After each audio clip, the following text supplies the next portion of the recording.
Pinatututukan ni Pangulong Bongbong Marcos kay incoming DepEd Secretary Sani Angara ang K-12 program. Ayon sa Pangulo, nabigo ang programa sa target itong makuha agad ng trabaho ang mga graduate. Nasa frontline na balitang yan si Marilyn Enriquez.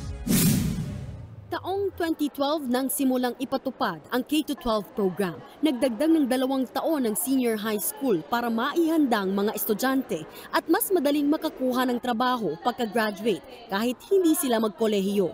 Pero ayon mismo kay Pangulong Bongbong Marcos, hindi naman yan nangyari. Kung titignan natin, ang naging resulta, hindi tumaas, hindi gumanda ang employability nila. So we have to do something else. Kaya we were examining things like mini courses, yung mga 3 buwan, 6 na buwan, 1 year, short courses para sa mga specialty.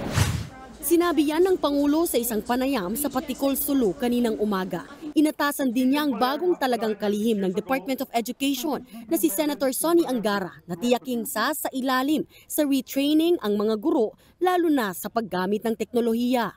Hasain din daw ang basic skills ng mga bata, lalo't halos kulelat ang Pilipinas pagdating sa reading, comprehension, mathematics at science. Base sa Program for International Student Assessment o PISA noong 2022, nasa ika-76 na pwesto tayo sa 81 bansa sa buong mundo. Kaya utos ng Pangulo, gawing mas simple ang curriculum. Bukod dyan, tutukan din daw ang pagtuturo ng kasaysayan ng Pilipinas. I have seen my children's workbooks and there's very little said about the history of the Philippines. And that is so, for me, that is so important for the simple reason that that is what will make a child understand what it means to be a Filipino. Ito ang pinagdaanan ng aming lahi. Kaya kami nandito, kaya ganito kami, kaya ganyan ang ugali namin dahil sa aming kasaysayan. Pabor naman dyan ang ilang mambabatas, kabilang si Kabataan Party List Representative Raul Manuel. Aniya, importanteng malaman ng mga bagong henerasyon ang Philippine history. Pero may hamon siya sa DepEd. Dapat tamang version ng history kasi ayaw naman natin na basta-basta lang may subject. Pero ang tinuturo naman dyan baka disinformation, di ba? O maling mga bersyon ng kasaysayan.